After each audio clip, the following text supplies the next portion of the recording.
Hi students, today in this video, I am going to discuss about the topics air pollution, greenhouse effect and global warming from the chapter Natural Resources for class 9. The first topic that we are going to discuss, it is about air pollution. And in this picture, you can see that the effect of air pollution. And if I ask you which organ in your body is the most affected by air pollution, and the organ, I know that you know that particular answer, and it is the lungs which are the most affected by air pollution. Now, from the material, point number 10, we are discussing from that study material which was given to you. So, air pollution is the topic. Now, what is air pollution? Just look at the definition. It is an undesirable change. Okay, एक ऐसा change air का quality में जो हम लोग नहीं चाहते. It is an undesirable change in the physical, chemical and biological characteristics. Physical characteristics जैसे temperature, chemical characteristics जैसे chemical composition, biological characteristics जैसे air में oxygen, carbon dioxide. These gases are essential for the survival of living organism. So अगर इनमें कोई change हो जाता है तो that is what air pollution. It is caused due to increase in the content of harmful substances. तो air में harmful substances और उनको बोला जाता है एयर पॉल्यूटेंट्स. अगर हम लोग एग्जांपल देखें, सो एसपीएम, उसमें डस्ट आ जाएगा, मिस्ट आ जाएगा, ओजोन. देन ओजोन वैसे बेनिफिशियल भी है, you know about ozone layer. Nitrogen dioxide, ozone upper atmosphere में बेनिफिशियल लेकिन लोअर एटमॉस्फेयर में पॉइजनस है. Nitrogen dioxide, carbon monoxide, sulphur dioxide. तो आपको अगर पूछा जाए नाइट्रोजन डाइऑक्साइड से क्या प्रॉब्लम है, सल्फर डाइऑक्साइड से क्या प्रॉब्लम है, अगर इनका अमाउंट एयर में ज्यादा हो जाए तो they may be the reason behind acid rain. Now carbon monoxide, I think you know about carbon monoxide. It is a poisonous gas. और यही कार्बन मोनोऑक्साइड अगर ब्लड का हीमोग्लोबिन के साथ रिएक्ट करता है, then it forms a stable compound and that one is carboxy haemoglobin. तो अगर ऐसा हो जाता है तो ब्लड का oxygen carrying capacity is affected. So the harmful substances that are present in air are called air pollutants, and such as oxides of nitrogen, oxide of sulfur. And the major sources of air pollution are burning of fossil fuels जैसे coal, petroleum, natural gas. कहाँ burn होता है ये सब? Industry में, automobiles में, thermal power plants में. Okay, so these are the major causes, major sources of air pollution. और कॉमन एयर पोल्यूटेंट्स जो मैंने बता दिया आपको, they are SPM, suspended particulate matter, ozone, nitrogen dioxide, carbon monoxide, sulphur dioxide. Even carbon dioxide भी जरूरत से ज्यादा अगर एयर में इंक्रीज हो रहा है, that is also causing pollution. और वो किस टाइप का पोल्यूशन कर रहा है यहाँ पे? It is global warming. Green house gas है carbon dioxide. So if I ask you what are the harmful effects of air pollution. Air pollution affects the respiratory system, causing breathing difficulties. क्योंकि air अगर pollute होता है तो हम लोग तो air को इनहेल करते हैं. So when we inhale air, so at that time हम लोग इनहेल करते हैं, मेनली हम लोग का बॉडी को चाहिए ऑक्सीजन, लेकिन उसके साथ साथ पॉल्यूटेंट्स भी एंटर हो जाता है. Okay, causing breathing difficulties, disease such as bronchitis, asthma, lung cancer, tuberculosis, and pneumonia. So these are airborne diseases. Okay, bronchitis, asthma, lung cancer, tuberculosis, and pneumonia. और एयर पोल्यूशन का cause natural भी हो सकता है, जैसे आप इस picture में देख सकते हो. नेचुरल कॉज में volcano eruption, forest fire, these are the natural causes of air pollution. So आपको अगर पूछा जाए name 2 diseases that are caused due to air pollution, bronchitis, asthma and अगर थर्ड वन बोलना चाहो तो कैंसर बोल सकते हो। देन हार्मफुल इफेक्ट में burning of fossil fuels like coal and petroleum. Fossil fuel burn करने से प्रोड्यूस होता है oxides of nitrogen and sulphur. Nitrogen का अलग अलग डिफरेंट टाइप ऑफ ऑक्साइड है, सल्फर का mainly sulphur dioxide and sulphur trioxide. Inhalation of these gases is dangerous, and these gases also dissolve in rain or rainwater to give what or give rise what acid rain। और acid rain का अपना problem है, that we are going to discuss। So एक harmful effect है कि disease causing, second one acid rain। Now the third one air pollution होने से और क्या problem. Combustion of fossil fuels also increase the amount of suspended particulate matter or SPM बोल सकते हैं, suspended particles, and these suspended particles could be unburned carbon। Coal burn करने से बहुत अमाउंट में अनबर्न कार्बन भी स्मोक का form में रिलीज होता है into the atmosphere, and some hydrocarbons।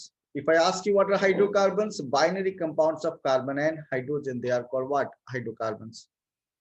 तो फॉसिल फ्यूल जैसे कोल, नेचुरल गैस, पेट्रोलियम, इनको बर्न करने से कुछ पार्टिकल्स रिलीज होता है, very small particles, they are released in air and they remain in air for longer period of time. And presence of high levels of these pollutants reduce visibility in cold weather. आप देख सकते हो इन दोनों picture में, where water also condenses out of air forming smoke। मतलब air में जो moisture होता है, वाटर होता है, वाटर वेपर होता है, that water vapour condense on the particles of the smoke we can say. और स्मोक और फॉग का कॉम्बिनेशन को हम लोग स्मॉग बोलता है। सो SMOG जो स्मॉग वर्ड है, ये वर्ड दो वर्ड से आया हुआ है, smoke and fog. Okay, so smoke is an indication of air pollution. तो अगर आपको पूछा जाए इंडिया का कौन सा कंट्री इससे वर्स्ट अफेक्टेड है, इंडिया का कौन सा सिटी, बाय मिस्टेक, इंडिया का कौन सा सिटी इससे वर्स्ट अफेक्टेड है, एंड आपने न्यूज अगर ठीक से देखा है तो you can easily answer this. Delhi का नाम सबसे ऊपर आता है इस लिस्ट में। So we are discussing harmful effects of air pollution, और यहाँ पे एक और पॉइंट गिवन है, regular breathing in the polluted air increases the incidence of allergies, cancer and heart diseases. और इस पिक्चर को अगर देखें तो it may be one of the reason behind stroke. Stroke ज्यादा अगर ब्लड प्रेशर हो जाए तो आपका ब्रेन में कैपिलरीज बर्स्ट हो सकता है। Then heart diseases, lung cancer, तो क्रॉनिक और एक्यूट दोनों टाइप का रेस्पिरेटरी डिजीज हो सकता है। क्रॉनिक मतलब जो लॉन्ग टर्म आपका बॉडी में जो इफेक्ट प्रोड्यूस करेगा, और एक्यूट जो शॉर्ट टर्म प्रोड्यूस करेगा effect. So these are the harmful effects of air pollution. अब हम लोग एक नया हेडिंग के बारे में बात करेंगे। तो एयर पोल्यूशन के बारे में हम लोगों ने डिस्कस किया है और उसका हार्मफुल इफेक्ट्स के बारे में डिस्कस किया है। वहां एक पॉइंट मिला था हम लोग को जिसमें बोला गया था कि one of the harmful effects of air pollution is acid rain. अब हम लोग डिस्कस करेंगे एसिड रेन से रिलेटेड प्रॉब्लम क्या है, एसिड रेन क्या होता है। Acid rain is one of the consequences of air pollution. और अगर आपको पूछा जाए ऐसा कौन सा पॉल्यूटेंट्स है एयर में जो एसिड रेन के लिए रिस्पॉन्सिबल है, these are oxides of nitrogen जैसे nitrogen dioxide, these are oxides of sulphur जैसे सल्फर डाइऑक्साइड, थोड़ा बहुत कार्बन डाइऑक्साइड भी रिस्पॉन्सिबल है। It occurs when emissions from factories, cars and heating boilers, okay, that emissions come in contact with water in the atmosphere। तो ये जो factories से emission होता है, कार से या बॉयलर से जो एमिशन हो रहा है, उनमें बहुत ज्यादा क्वांटिटी में क्या होता है, नाइट्रोजन का oxide, sulphur dioxide, sulphur trioxide, and which when mix with water becomes acid जैसे sulphurous acid, nitric acid, sulphuric acid. तो आप देख सकते हो इक्वेशन में carbon dioxide with water carbonic acid, sulfur dioxide with water, sulfurous acid, nitrogen dioxide with water, nitric acid. Okay, तो air में ये गैसेस का होना और एयर में मॉइस्चर और रेन वाटर के साथ इनका रिएक्शन होना प्रोड्यूसेस व्हाट, एसिड। और यही एसिड जब रेन वाटर के साथ मिक्स होके ओके फॉल करता है ग्राउंड पे, तो उसी को हम लोग बोलते हैं acid rain. Okay, now acid rain से रिलेटेड प्रॉब्लम्स क्या क्या है?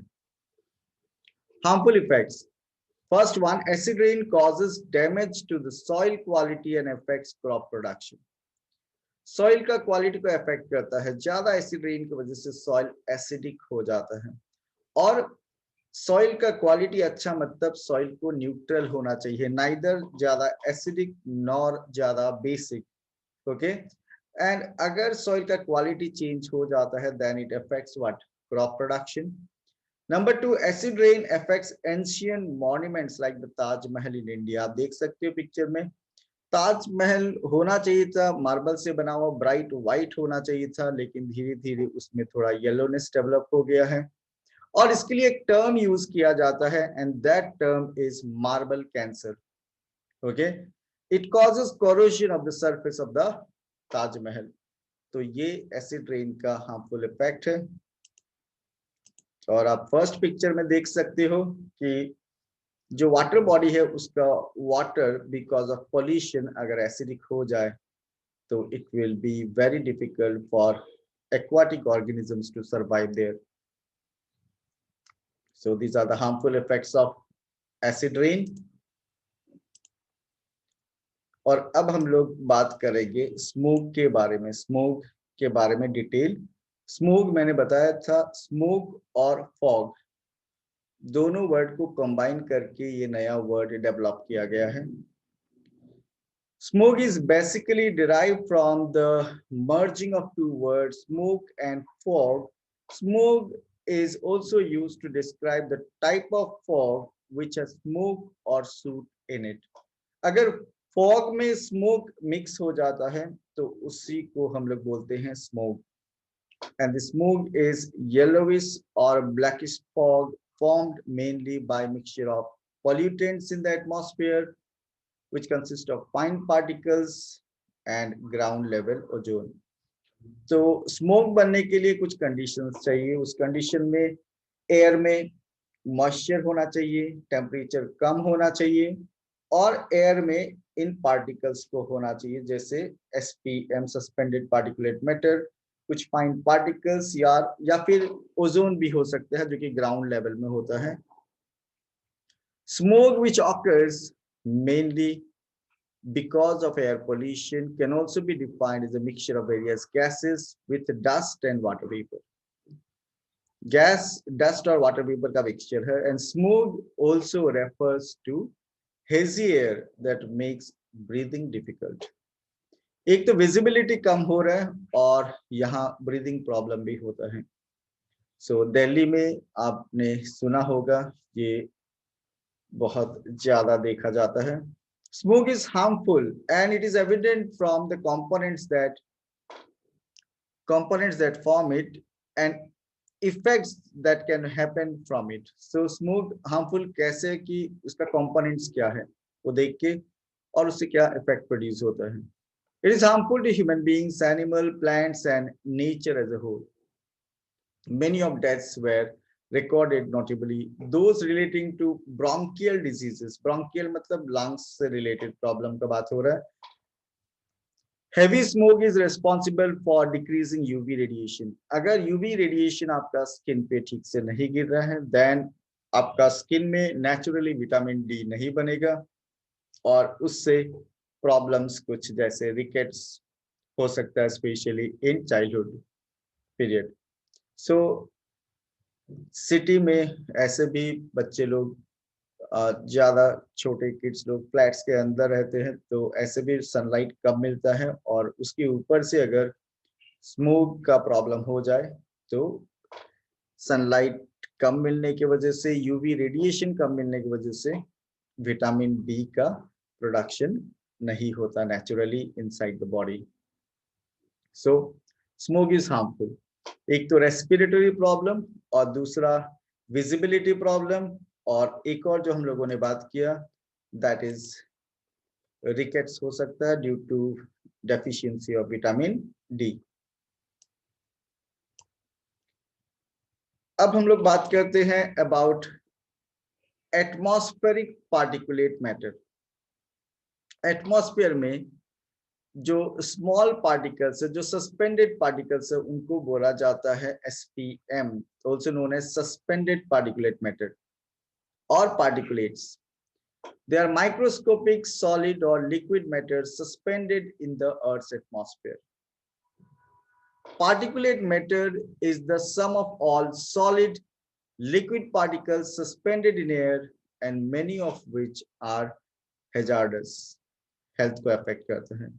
And this complex mixture includes both organic and inorganic particles. उसमें organic भी हो सकता है, inorganic, organic मतलब वो living से related, जैसे pollen grain हो सकता है, एंड इनऑर्गेनिक जैसे डस्ट है, सूट है, स्मोक है, then liquid droplets may be there. It consist of microscopically small solid particles, liquid droplets suspended in air. मतलब एसपीएम का मतलब सॉलिड या लिक्विड पार्टिकल जो बहुत छोटा है और वो एयर में सस्पेंडेड फॉर्म में है, then it is called SPM, suspended particulate matter.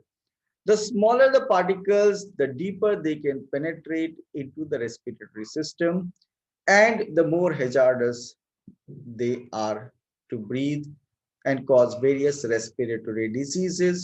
तो अगर आपको पूछा जाए दो रेस्पिरेटरी डिजीज का नाम अगर पूछा जाए, एक एस्थमा, देन ब्रोंकाइटिस और साथ में एक और लंग कैंसर, तो इन सब के लिए one of the main reason is nothing but presence of SPM, suspended particulate matter in the atmosphere.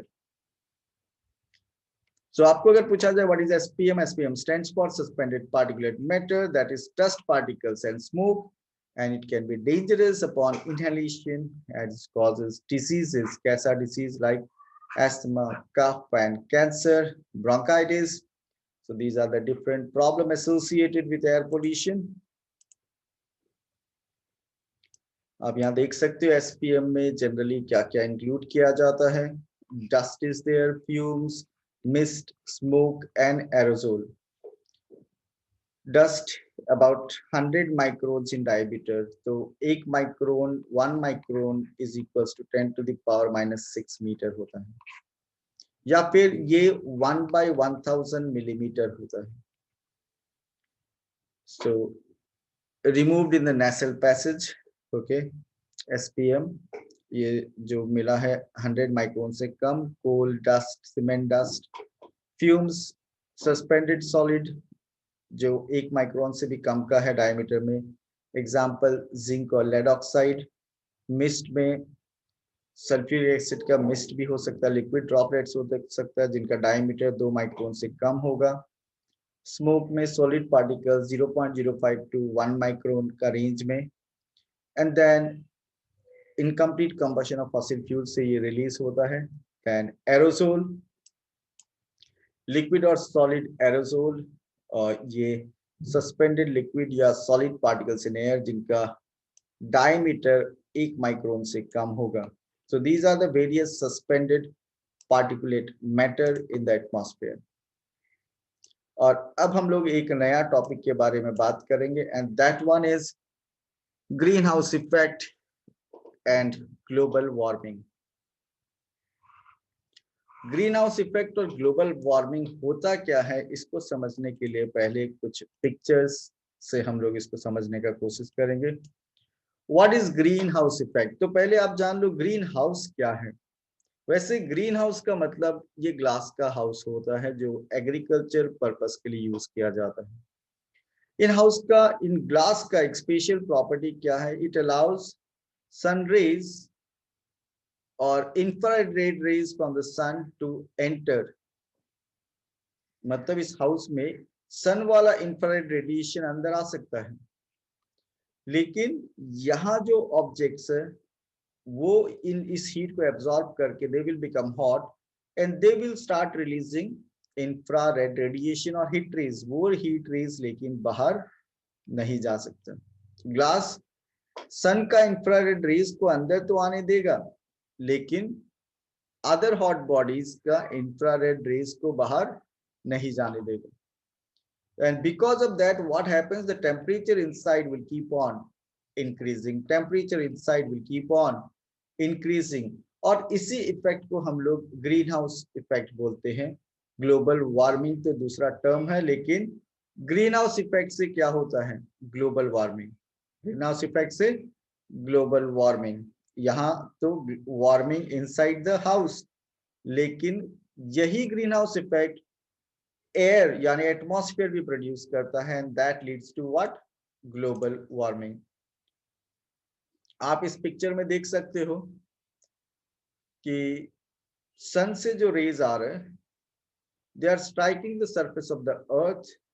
अर्थ का सरफेस इनको एब्जॉर्ब करके will become hot, and then it start releasing infrared radiation, लेकिन वो infrared radiation atmosphere से बाहर नहीं जा सकता because of the presence of greenhouse gases, because of the presence of greenhouse gases। Natural greenhouse effect चाहिए हम लोग को अर्थ का टेम्परेचर को मेंटेन करने के लिए, लेकिन ह्यूमन बींग्स का एक्टिविटीज की वजह से ज्यादा कार्बन डाइऑक्साइड, ज्यादा मीथेन, ज्यादा नाइट्रोजन ऑक्साइड, ज्यादा moisture, and because of that what is happening कि अर्थ का एटमॉस्फेयर का टेम्परेचर बढ़ने लग गया है, and that is the major problem associated with air pollution. तो अभी इसी के बारे में हम लोग डिटेल में बात करेंगे। Green house effect and global warming. The average global temperature is 15 degrees centigrade, which is maintained due to the presence of gases like carbon dioxide, methane, water vapor, CFCs, etc. ये कुछ gas है जो अर्थ का atmosphere का temperature को maintain रखने में help कर रहा है, लेकिन these gases are collectively known as heat trapping gases या ग्रीन हाउस गैसेस। वैसे ग्रीन हाउस गैसेस होने का फायदा है, क्योंकि अर्थ को जल्दी ठंडा नहीं होने देता ये गैसेस। ओके, अदरवाइज मून का तो बारे में आप लोग जानते हो, दिन में टेम्परेचर 100 डिग्री सेंटीग्रेड से भी ज्यादा और रात में -100 तक पहुंच जाता है, because of the absence of atmosphere, because of the absence of green house gases. तो ग्रीन हाउस गैसेस होना बेनिफिशियल है, it helps in maintaining what, temperature of the earth atmosphere, लेकिन हम लोग का एक्टिविटीज की वजह से ये गैस का अमाउंट, ग्रीन हाउस गैसेस का अमाउंट ज्यादा हो गया एटमॉस्फेयर में। So it is an effect occurring in the atmosphere because of the presence of certain gases, greenhouse gases, that absorb infrared radiations, matlab heat radiations, thereby increasing the temperature worldwide. Thus, increase in carbon dioxide content in the atmosphere would cause more heat to be retained. तो हम लोग का activities जैसे industrialisation, use of fossil fuel in the automobiles, इन सब की वजह से कार्बन डाइऑक्साइड का जो परसेंटेज है एटमॉस्फेयर में, इट इज इंक्रीजिंग। ज्यादा कार्बन डाइऑक्साइड ज्यादा हीट ट्रैप होगा, ठीक है, the heat will be retained by the atmosphere leading to global warming। And we know that earth receives energy from the sun in the form of radiation, और उस radiation को हम लोग बोलते हैं infrared radiation. The earth absorbs about 70% of the radiation while rest is reflected back into the space। However, the presence of certain gases in the atmosphere acts as a trap, वो हम लोग जानते हैं वो gases है greenhouse gases, and reflects the heat back to the earth instead of allowing it to be released into the space। तो greenhouse gases क्या करता है कि अर्थ का जो रेडिएशन, सन का जो रेडिएशन अर्थ तक पहुंच गया, उसको वापस स्पेस में नहीं जाने देता है, इसको वापस अर्थ की तरफ ही रेडिएट कर देगा। These gases, carbon dioxide, methane, nitrogen oxide, CFCs, are thus called greenhouse gases। Example पूछा जा सकता है। Carbon dioxide is released into the atmosphere by industries, motor vehicles, etc. When fossil fuels are burnt, methane is released। When fossil fuels are burned, यहाँ ठीक से ये sentence presented नहीं है. Carbon dioxide is released into the atmosphere by industries, motor vehicles etcetera when fossil fuels are burned. Methane is released as a result of agricultural activity, decomposition होने से, that is from the activity of anaerobic bacteria in the paddy fields. तो agricultural activity के वक्त जब decomposition होता है, specially anaerobic, in absence of oxygen, तो methane gas produce होता है. Have you heard about biogas production? Similarly, nitrous oxide gas is released naturally from the oceans and by the bacteria in the soil, by nitrogen-based fertilizer, by sewage treatment plants, then automobile exhaust. So in सबसे oxide of nitrogen, and the result of the elevated levels of these greenhouse gases, क्या हो रहा है? Gas, greenhouse gases वैसे तो अच्छा था, लेकिन ज्यादा ह्यूमन एक्टिविटीज की वजह से ज्यादा ग्रीन हाउस गैसेज एटमॉस्फेयर में जा रहा है, and thereby there is a rise of temperature of the earth's atmosphere.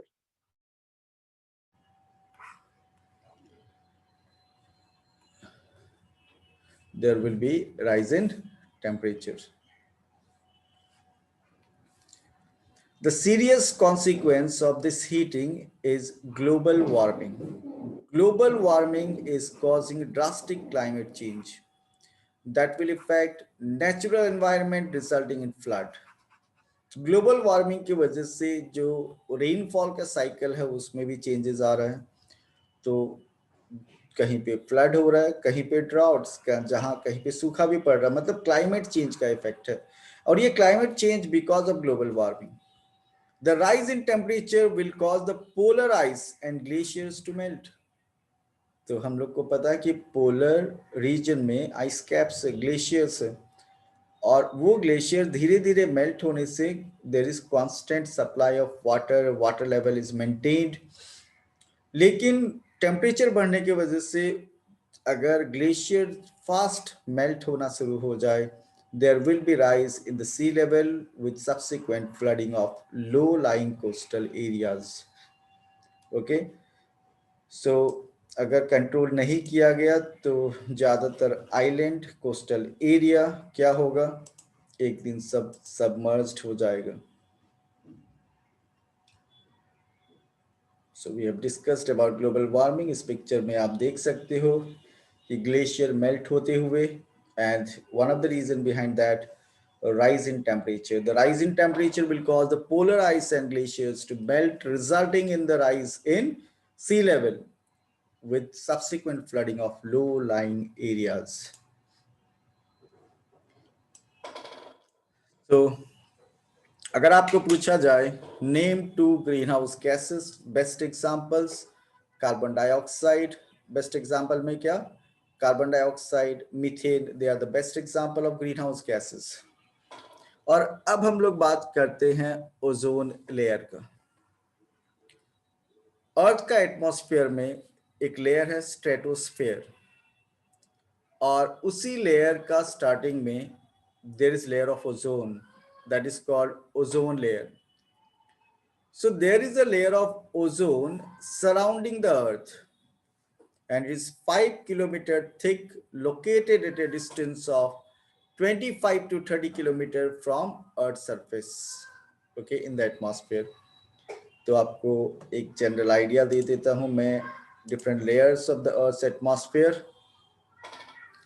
आप यहाँ देख सकते हो troposphere, then stratosphere, mesosphere, thermosphere and exosphere. यहाँ पे एक स्पेशल लाइन भी आप देख सकते हो, दैट इज कैरमैन लाइन.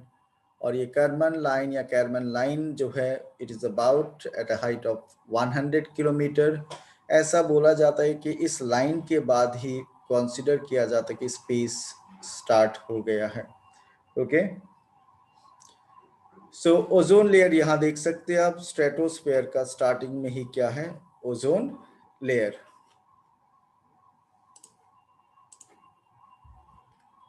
सो हम लोग बात करें ओजोन लेयर का इंपॉर्टेंस, और इस लेयर में कुछ होल्स बनते जा रहा है because of human activities. So there is a layer of ozone O3 surrounding the earth, and it is 5 kilometer thick, located at a distance of about 25 to 30 kilometer from Earth's surface in the stratosphere of atmosphere. Ozone performs an essential function for us. It cuts out some of the UV radiation, ultraviolet radiations, or ultraviolet light coming from the sun and protects us from harmful effects of UV radiation. तो ये ozone layer जो सन से आने वाला radiation से उनमें से harmful ultraviolet radiation भी है और इन रेडिएशन को अर्थ तक पहुंचने नहीं देता, लेकिन बिकॉज ऑफ द पोल्यूशन इस ओजोन लेयर में भी कुछ होल्स हो गया है और उन होल्स से यूवी रेडिएशन अर्थ सरफेस तक पहुंच रहा है and it is causing harmful effects. Ultraviolet light is bad for us and for crops and affects crop production. Long exposure of ultraviolet light can cause skin cancer, damage retina of the eyes and immune system. Okay. And excess of ultraviolet light kills phytoplanktons, the minute aquatic plants और phytoplanktons जो है अर्थ का atmosphere में oxygen का level को maintain करने में बहुत हेल्पफुल है और phytoplanktons are affected by UV radiation. Phytoplanktons they perform photosynthesis, तो कार्बन डाइऑक्साइड यूज करते हैं और ऑक्सीजन रिलीज करेंगे. It may also disrupt global rainfall, क्योंकि ओजोन लेयर का डैमेज होने की वजह से देयर इज इकोलॉजिकल मतलब एनवायरनमेंट में डिस्टर्बेंस होगा and global rainfall cause ecological disturbance and bring about reduction in global food supplies. सोचो UV radiations affecting what? Crop production. Affecting what? Crop production. तो यहाँ जो पिक्चर दिया हुआ है उसमें 1980 में होल का साइज क्या था, 85 में क्या हुआ और 1990 में क्या है, अप्रॉक्सीमेटली उसका आइडिया है. लेकिन अच्छा न्यूज़ ये है कि ये जो ओजोन का होल्स है एंटार्क्टिक रीजन में, पोलर रीजन में, इन होल्स का साइज धीरे धीरे कम हो रहा है. नेचुरली ओजोन बनते भी रहता है, ऑक्सीजन से ओजोन बनते रहता है, तो नेचुरली वो लेयर जो है ओजोन लेयर वो रिपेयर भी हो सकता है. लेकिन हम लोग का एक्टिविटीज जो CFCs and other pollutants, actually सबसे बड़ा प्रॉब्लम ओजोन लेयर के लिए है क्लोरोफ्लोरोकार्बन. और इस क्लोरोफ्लोरोकार्बन को ह्यूमन बींग्स बहुत यूज किया 1980s के टाइम पे, 1970s का टाइम पे एज रेफ्रिजरेंट. लेकिन आजकल उस CFC को रिप्लेस करके नया तरह का रेफ्रिजरेंट डेवलप किया गया है that is not that harmful for ozone layer. So आप देख सकते हो यहाँ पे एक अच्छा न्यूज मैंने बोला था आप लोगों को कि hole in ozone layer is shrinking. तो और यहाँ पे एंटार्क्टिक के ऊपर जो ओजोन लेयर ओजोन होल है, ठीक, ओजोन का लेयर में जो होल है वो 75% श्रंक हो गया है. तो यहाँ दिया हुआ 2018 में था 7.7 मिलियन स्क्वायर माइल्स और 2019 में 1.9 मिलियन स्क्वायर माइल्स. तो it is a good news. So we discussed three main topics today: air pollution, then greenhouse effect, global warming. साथ में हम लोगों ने ओजोन लेयर के बारे में डिस्कशन किया है और क्लास 9 लेवल के लिए ये सफिशिएंट डिस्कशन है. आप लोग इस वीडियो को बार बार देखना और इस पर्टिकुलर टॉपिक को you should complete properly. Okay, so thank you for watching this particular part of the class. Goodbye, everyone.